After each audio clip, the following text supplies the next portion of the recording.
L'éternel Dieu, le Tout-Puissant, le Créateur de cieux et la terre, libela na libela, Mosaïs na likolo na se, Nzambo atan saratonga ko isaka butozo lukumu kembo pema sanjoli, Nzambe oba koko na biso basambeleki na sincérité, to bo répéter ko pesa ba koko na biso ba kulaka na biso ba ngoya na biso ba paka na biso sako ikinyo. Bongo to bosa na ba jikashu. Pesi ba jikashu ba jikafan ba jikalo ba jika families insiste ba mbote vous ara scotché branché cimenté na jika bébé amour tu vis makambo ezali to bo répéter ba le soir Orlando biso de partout dans le monde entier en ce net moment Nzambi ku benisha tout le monde bana mama bozali hein famille botaboni minokuna Nzambe apambola bino abino zaki mondial international mokili mobima la paparazzi de la presse autrement dit bosso na YouTube bana mama kolala kolamuka bana nyango kolala kolamuka bana mama festival mo ezaki ya munene balobi ya kabambi na Kinshasa batu ba prestaki ebele Koffi Olomide Fally Ipupa donc makambo bani ebele bele to bana na Koffi tolobi Didi Stone likambo ya Didi Stone yango mwana oyo azana étoile ya ata yo lobo effacer étoile na ya atika bino ba mama oyo boyaka libalo kuti bana yo zo lingo effacer bana wana mobali ya botaki po yo cha bana na ya esimba te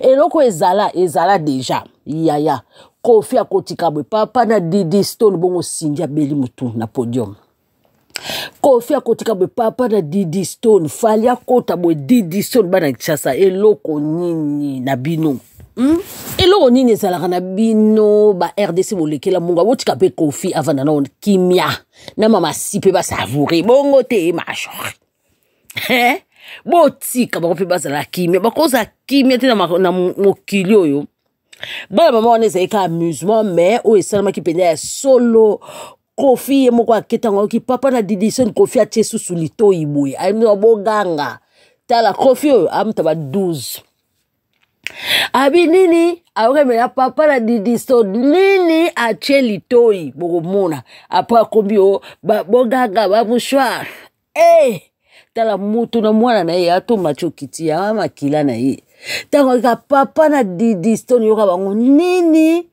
et puis prestation peneza ki mabe makasi prestation ya Koffi Olomide na mama si en tout cas ki mabe makasi pona ni mungongo bane ko yoka na te batu ndenge ba lobby selon batu bazala ki kuna selon ba information tozui mungongo ya mama si pene batu ba est-ce que mama si akoyiko kokana pena na mbili ya belle o di boma te babi mungongo eza ko yoka na te to ebite so ba jumine ba micro et puis ba to abi mama si na Koffi bo Koffi ako azo mungongo ezo bima mwa mukebe mama si azana ye chanteuse moko ya nini ya studio nde balobaka mena ba concert boye mungongo penza ezo yoka na penza te lo pena ba matisela volume loko apesa ki quartier latin te ba ko matisela volume te volume nyoso ya ki stable pona batu nyoso alors sinde ai de difficulté to la na mo pa ona mwana ni Didi Stone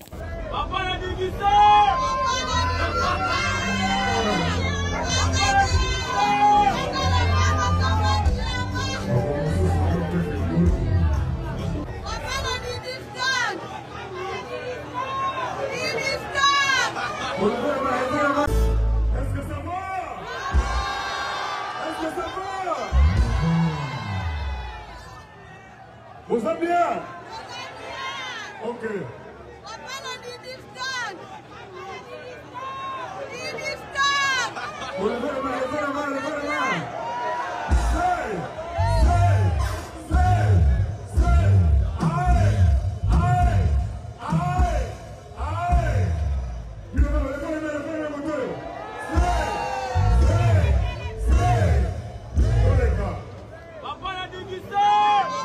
Koffi amekaki ko barre likambo wana me esimbi te bato azokaka kaka papa na Didi Stone me eloko ekamusi bato akoti mbala moko na nzembo ya Diabolos oyo abuakela Fally Ipupa Diabolos kenganga soka pesi mwana ne loko donc atikala na ndambu oyo abuakela 119 Diabolos mutaboma papa na mama na ndule donc Grand Mopao akoti na Diabolos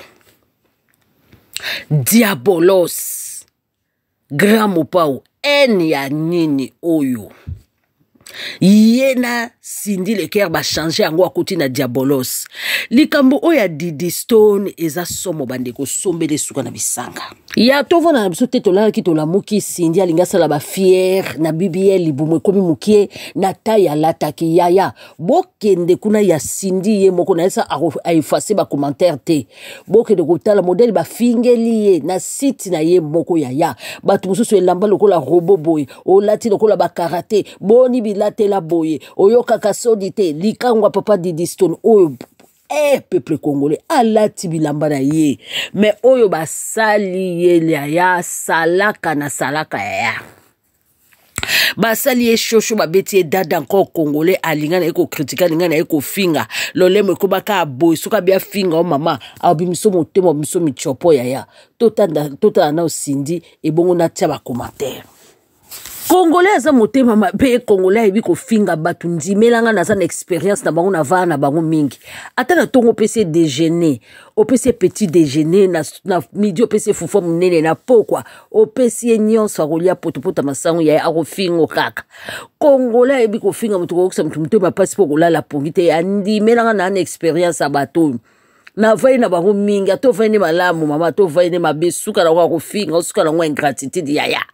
Ndenge Cindy alataki boya zo lakisa tayi na ya BBL mama makolonio so ezipa mi soto yebi pete pantalon so ke lekaki na mulai o kama ngamba mopao ndalinga biloko bongo ya yoka Congolais nenga finge bino mobotanga lokola karate akei bitumba obimi lokola robot pona nini kosala biso boye Cindy Congolais Okoyiko tika mutu te ya peuple oyo ya naza na experience bango ndimelanga oba sosoli ndeko na so Cindy Leker ogoboya basi na mibali bazalaki apona kofinga yoka commentaire mutu mabe boye mutu yango mipikuneti mipende ya awabel boye pourquoi yo pe biloko mususu lataka vraiment ndi melanga na expérience à peuple oyo aza guerrier alelisa peuple ivoirien peuple makoso ya kolukane challenge ko finga te po okosambwa ya finga kati président na ye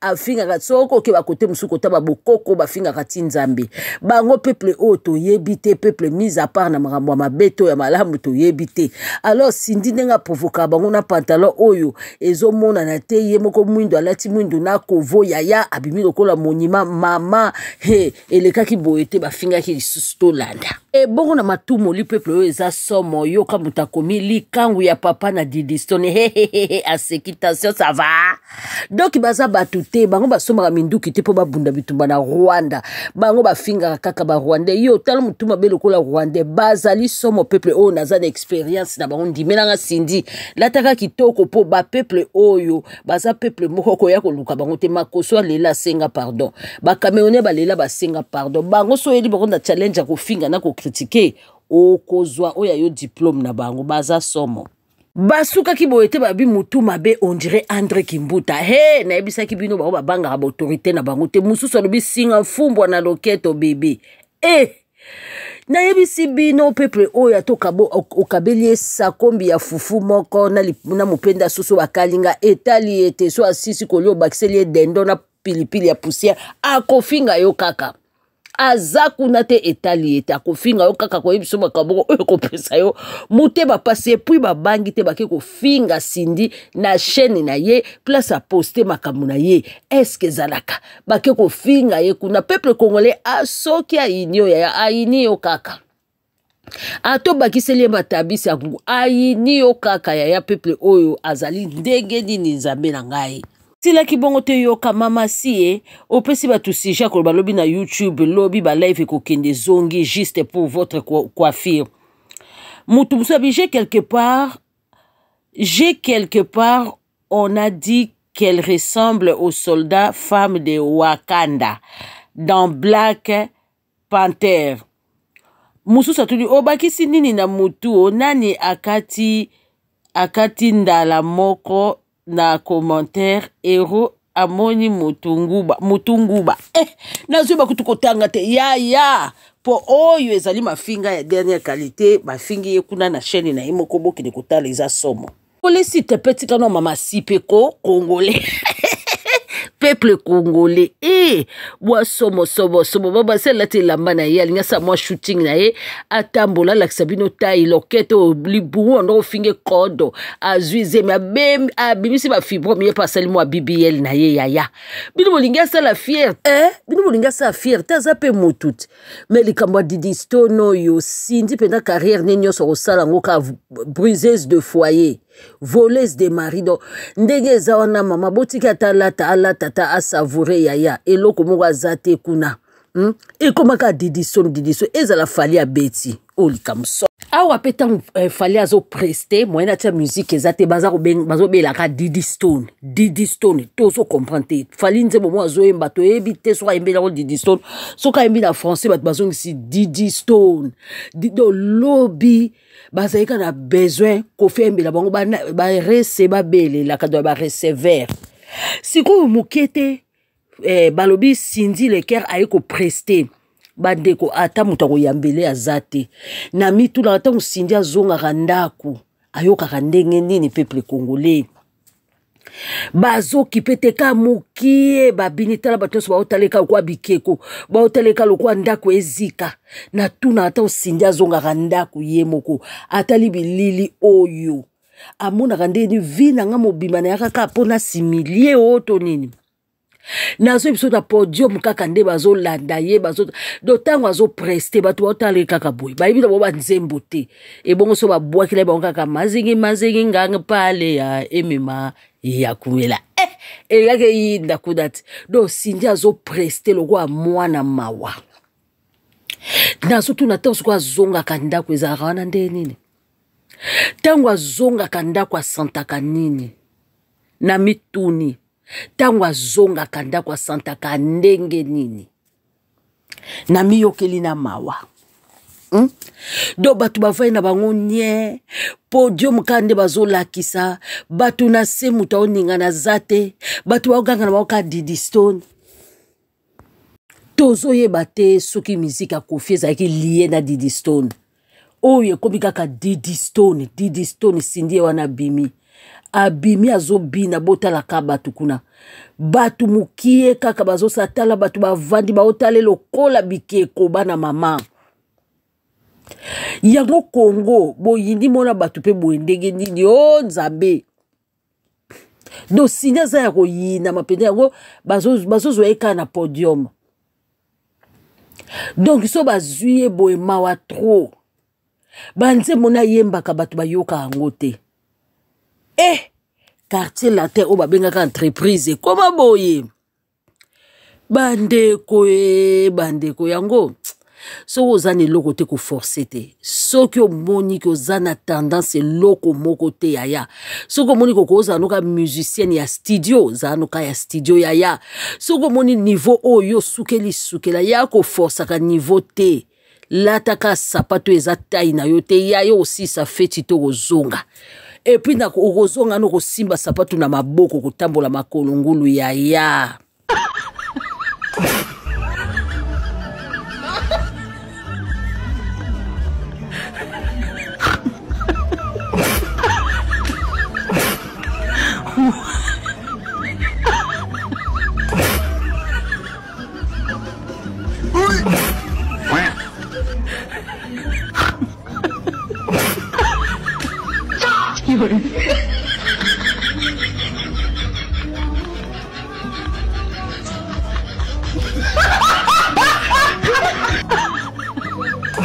Remarquez quand un homme, sa femme meurt, il se remarie vite. Une année, 2 ans, 3 ans, 4 ans, d'autres même 6 mois, d'autres 3 mois.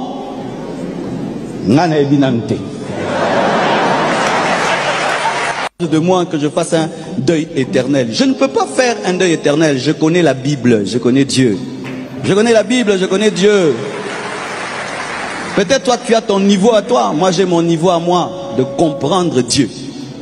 Êtes-vous pour ou contre le remariage du pasteur, le pasteur Marcelo Tounazi?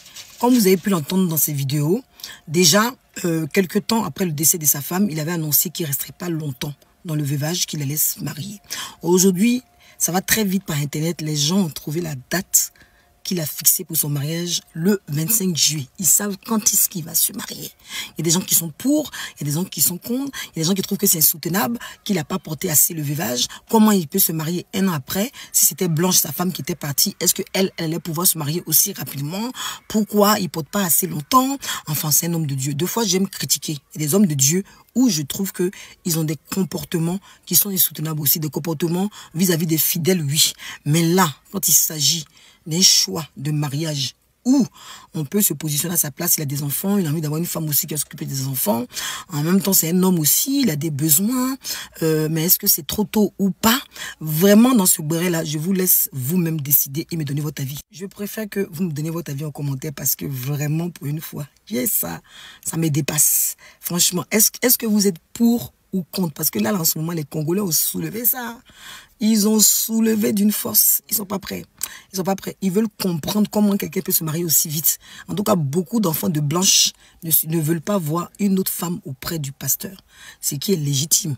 Dites-moi en commentaire. Nos filles, elles ont du mal à trouver le mariage parce qu'elles sont faciles à voir. Car on a shawarma bazuyo. Car on a mali la climatiseur à voiture bazuyo. Bakabe le coup de voiture en côté, mali liga la climatiseur bazuyo. Batike lui en côté, mais bazuyo pour na mali la climatiseur ya solo wana. O kitanayo. Alors je me dis, lorsque nous éduquons nos filles, essayons de leur instruire, essayons de leur partager notre expérience. Essayons de leur expliquer que l'on peut commencer bas et monter. Pourquoi encore les filles ne se marient pas? Je suis en train de provoquer en vous des questions. Elles ne sont pas équilibrées dans leur choix. Et elles ont du mal à trouver l'équilibre. Tu veux quelqu'un qui est déjà accompli. Le jeune frère qui n'a pas encore une voiture, le jeune frère qui n'a pas encore une maison, y était. C'est ça encore le problème avec nous. Les mamans, quelle éducation nous donnons aux enfants et aux jeunes sœurs? C'est nous qui devons les amener l'éducation de l'équilibre. Nous devons amener un conseil qui vont former nos jeunes sœurs, qui vont faire d'elles des filles assises dans leur... Coucher avec un homme n'est pas un péché. Allez, Dieu, c'est Salut qui a dit ça. Parce que le péché, par la définition, c'est la désobéissance à la loi divine. La loi divine dans les 10 commandements que Moïse a pris pour descendre. Il n'y a pas couché avec un homme. C'est 10. Donne-moi coucher un homme qui est dedans. Il n'y a pas. Donc, quand les gens couchent... Vous avez entendu ça? Oh! Attends, ça va pas, non? Bon, laissons-le d'abord aller jusqu'au bout de sa pensée. Parce que là, ma foute banjo matanga déjà. Écoutons. Les hommes couchent entre eux. Ne les mettez pas dans notre affaire de péché. Nous, on pêche. Pour eux, là, c'est pas un péché. On dit, tu ne mentiras point. Quand je suis dans la voiture, alors papa, tu es où? Non, ma fille est sur Oka. Entends ici, vers Bégerville, c'est un mensonge. J'ai péché. Quand tu insultes ta mère, tu honoreras ton père et ta mère. C'est un péché. Quand tu tues un homme, tu ne tueras point. C'est un péché. Le péché, c'est ce que Dieu a prévu. C'est que vous oubliez, il y a des choses que Dieu a prévues, il y a des choses que Dieu n'a jamais prévues. L'homme même a inventé. Donc Dieu est venu un matin, il a vu que ça existe. Qui comprend ce qu'il dit? Il n'a pas prévu ça. Lui, il a prévu, tu as ta femme, chacun a sa femme, c'est une vie où tout le monde est casé. Peut-être que tu quittes chez toi pour aller voler la femme de quelqu'un. Il dit ça, on appelle ça adultère. C'est ça, il a prévu. Mais le coteau garçon, main rouge à lèvres, Dieu a pensé à tout. Le coteau garçon dit, si né dans mon corps, je me sens femme. Dieu a dit au commencement, il a créé un homme à côté, une femme à côté. Femme qui se sent homme, ou homme qui se sent femme. Lui, il ne sait pas où s'est quitté. Voilà pourquoi il n'a pas parlé de ça. Il n'a même pas prévu ça dans ses 10 commandements. Ce n'est pas lui qui a fait ça. Le péché concerne la loi de sa création. Ce qu'il a créé, c'est limité à là. Il dit quand tu sors de ce carnivore-là, on appelle ça péché. L'homme qui veut l'homme, est-ce que c'est lui qui a créé? Pourquoi les gens disent Dieu m'a créé comme ça? Dieu peut jamais, jamais, jamais, jamais te créer. Ça va pas. Ça va pas dans ta tête. Il va te créer comme ça. Comment? Comment Dieu fait pour te créer comme ça? Il dit, tu ne coucheras point avec un homme comme on couche avec une femme. Il n'a pas appelé ça péché. Il dit, c'est une abomination. Yes. Enlevez ça dans le péché. Ils ont dépassé le péché. Jésus n'est pas mort pour eux. Jésus est mort pour le péché. Restons dans notre affaire de... Voilà, pasteur. Moi, non, au solo, qui toque ma casse. Longonia. Le pasteur Marcelo Tounassi, que nous avons soutenu, pour qui nous avons pleuré du départ de Maman Blanche. Nous apprenons que même pas 3 mois après, le pasteur Marcelo est en train de parler de remariage, que lui n'a pas reçu un don du célibat. Le pasteur Marcelo a-t-il vraiment aimé Maman Blanche? Le pasteur Marcelo est-il conscient de la douleur et de la souffrance de ses enfants? Le pasteur Marcelo est en train de trahir Maman Blanche. Voici tant de choses que nous entendons dans ces 2 jours sur les réseaux sociaux. Et en ma qualité du général des réseaux sociaux, il est pour moi plus qu'important de prendre la parole sans pitié. Ma confirmation. Dans ma vie, prêche, et j'aimerais toujours prêcher par ma vie. Et des fois, dans l'église du Congo, on a des doctrines qui ne sont pas bibliques. Amen. Que Soko Lingaki Motifo, ça a 5 ans. Les principes pour le choix du conjoint, tome 1, tome 2. Ben, que Dieu t'aide à te remarier, Marcelo. Alléluia. Oui, je le dis partout, je n'ai pas reçu le don du célibat et je ne vais pas tarder dans le célibat. Et vous avez la primeur au GA d'avoir ma confirmation. Dans ma vie, prêche, et j'aimerais toujours prêcher par ma vie. Et des fois, dans l'église du Congo, on a des doctrines qui ne sont pas bibliques. Amen. Que Soko Lingaki Motifo, ça a 5 ans. Pasteur Marcelo, ao bala. Nga sepel na pasteur. Bala. Et ça n'ont que moi, c'est mon bomba qui était au bano bimano na basi. Au moni peuple congolais, pasteur Marcelo, faut qu'on éduque bango de la sorte. Bino mo, tant que ça va l'église, on est soloté. Bango bandi marate. Bino faut bo sal, bo lia bango bambongo. Bo bimana bango, na bana na bango, na ba mama na bango, na tata na bango. Bo lex on peut bo te pas satana. Baba bataba shocked. Choqué, mawaye, bo c'est la pasteur Marcelo Cagnotte. A obal, abala te poali bino de wono gidrole la kaka ba femme pleureuse, bo tkala bitula. Bozo le la kaka ozimo mubali na yo le otia mayele bo bala na bino ete bango bo samno bo kanga makolo e kobo eza mabe me bango bo saka be kobo do peuple congolais bo tia Cagnotte. Bama pasteur nga okela bino matin na okela bino matin mo ki ete ba complice ya meurtre ya mbali na bino. Bino bo bimbene mno ba saka ba viola. Boko bomba po mbongo mabunza po fana na kita kibokondi baye bayo première dame ozo bomba ba crime ata lelo pasteur allié moi sinaye adodi complice na ye moko ya meurtre et ho ya bisonini en tout cas vous a choqué que vos âmes reposent en trouble en difficulté à mikakatano ya bisonini peuple congolais bo bebisi évangile à lokuta peuple congolais bo kotisi bango évangile de la peur peuple congolais bo rendre bango faible biso to kele binoma bo kende kuna ba amna bidoza na trouble bata lokuta boko mana mo konza lobi nzamba lobi bino bo ke sesera ba BBL.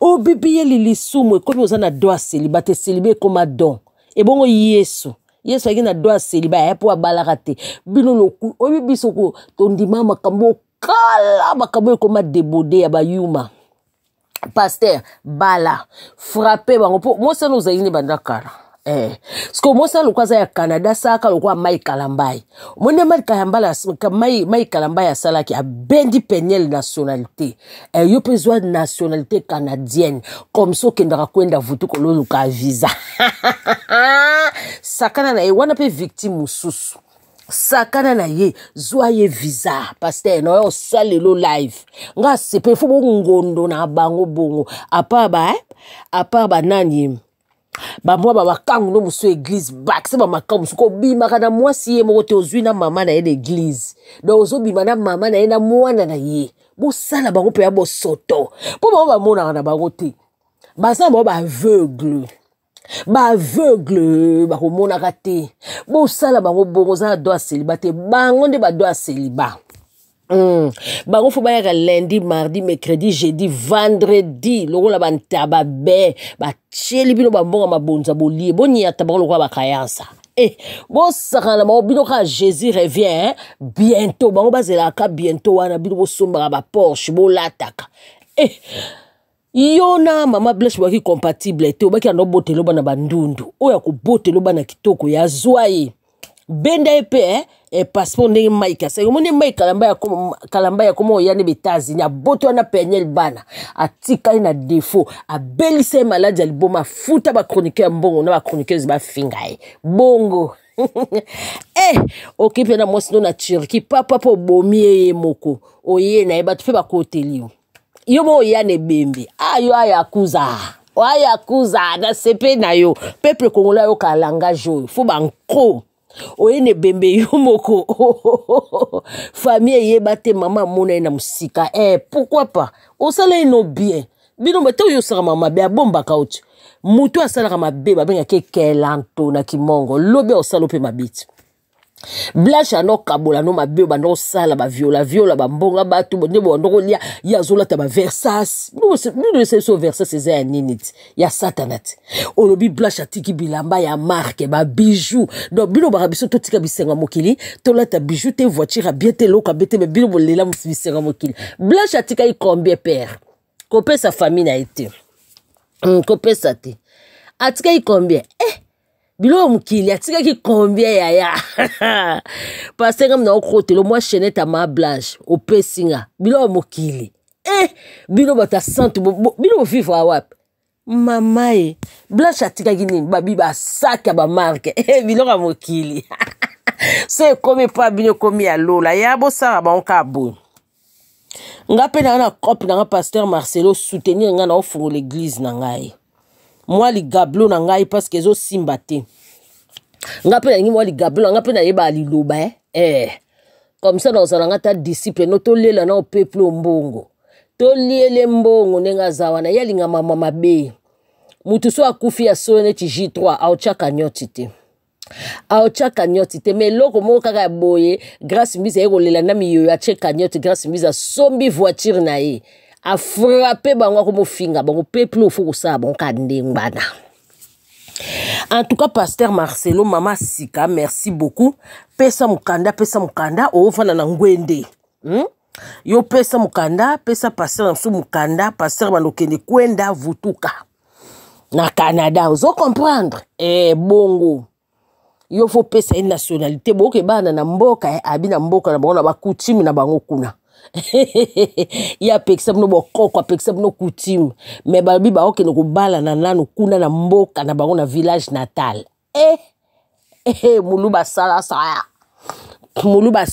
azara muluba na rwandais poye a mélanger rwandais qui se respecte ao bale na mboka basale chiba mais bino botika bokoko na bino ya sa bango bongo so peuple aza zoba mingi donc elobi nango fali na bango ba zoba akotika la zoba soki peuple aza bongo yo profiter na yo beta bango ba makiona Denis lese kutu mutu pasteur ndako cha choko nzondo receve abima na batampo pasteur a choko ba pekisa choko mais ete ya bango kate ti lelo bazare pas Denis lese esa ba makiona bandako beta mais ti lelo bazaka na binzambi boyoki mo pasteur Marcelo alibisi kuna makambo bela christianisme za alukuta ebele te nyonso ya na pesa exemple mutu mo ayena ndaku na bino bakuluna bayena ndaku na bino ba beti papa na bino ba viola basali viola papa violer bana na yo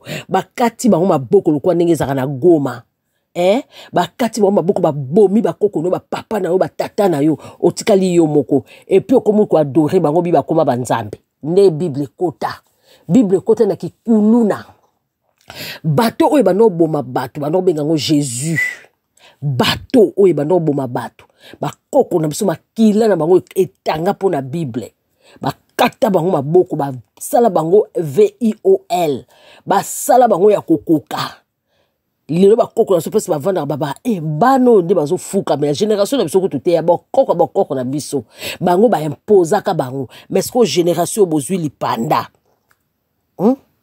boke na kofuka mela babiloko ba makambo ya lokuta nga pasteur Marcelo en tout cas ngai nengo lia na yo mwasi na yo osano ka bien eza na ma bete za likelimba tango bozo liaka bandimi mususu soko lelo lie ya yo eza na opeka ka bien famille na mutezui pertite pour ceux qui bozaka batanzamba solo alinga lo bake oui nga bibi na nga na makambo nga na ko tika te yo pasteur ko saka ba viola saka te toi na mama côté biso zani na mawa peuple congolais ndenga koma bongo lo kwa mayela kokate azonga na nzela mais bino bozo combattre ka peuple o bo lakisa bango kaka évangile ya mabe bo lakisa bango kaka batu boboke d'église boko pambola makaba on pambola maka depuis boza kuna te musa église ya Marcelo bala kate me ba Marcelo a changé sous moi mususu bana bangata ba ndundu ba obala po bana ba baza ba santo ato banga ndundu mais so Marcelo pi o mwana na ye okobala Marcelo asara wapi po akoma riche akoma na kana ba mbongo na bino peuple congolais oteki ndunda oteki pondo yo pesi mbongo oke moi Angola oke moi Portugal ozara moi na poto opesi mbongo be évangile ko bangisa ya pona choqué ko pasteur moko ta ko pesa ko guérison lokuta na bota pona pasteur wana te obota te pona pasteur wana tano obote koka pasteur moko te aza ya Nzambe awana si Nzambe mokeli na nyonso ye moko atanisaka tongo ko isaka butu azali telema belela saka belela ye na likambo Nzambe bakoko na biso basambela ki ava colonisation ya na Bible ye wana nde Nzambe na bomoy soki obona okolanda okozala kaka boy ngana ko ba félicitations pasteur Marcelo yo tongo bala na yo 3 mois après ebimba mama Blanche po moko yebi bwana mino bata satana mais bango lokwa banye ko yoka te ba o ya feti na ko sesa bango kanyoti na ko bozala na bango kaka bosala bango nde bosala ka bango wana bwana bino ya Nzambe te bango batsa bino ya Nzambe bino boza ba disciple ya ba colon bato ba ka ko coloniser biso bozo sala suite o ya colonisation siko spirituelle alors bo coloniser bango musenzi otikala musenzi esclave otikala esclave bo coloniser bango bo pesa bango évangile lokuta ya kobanga ndoki par-ci ndoki par-là bo kabola ba famille na bango kande bo sala wana ba shege ba tonda pauvreté tonda bo kosa bango ka bo pambola ba Jésus revient bientôt awana poto bango bazo tonga ba gratte-ciel bato ba ilaka bino ba Bible bango kutu bazo lelande sol na biso bitumba na sol na biso to pesa bango kaka diamant or lokwa bango ba otimba te bazala bongo pasteur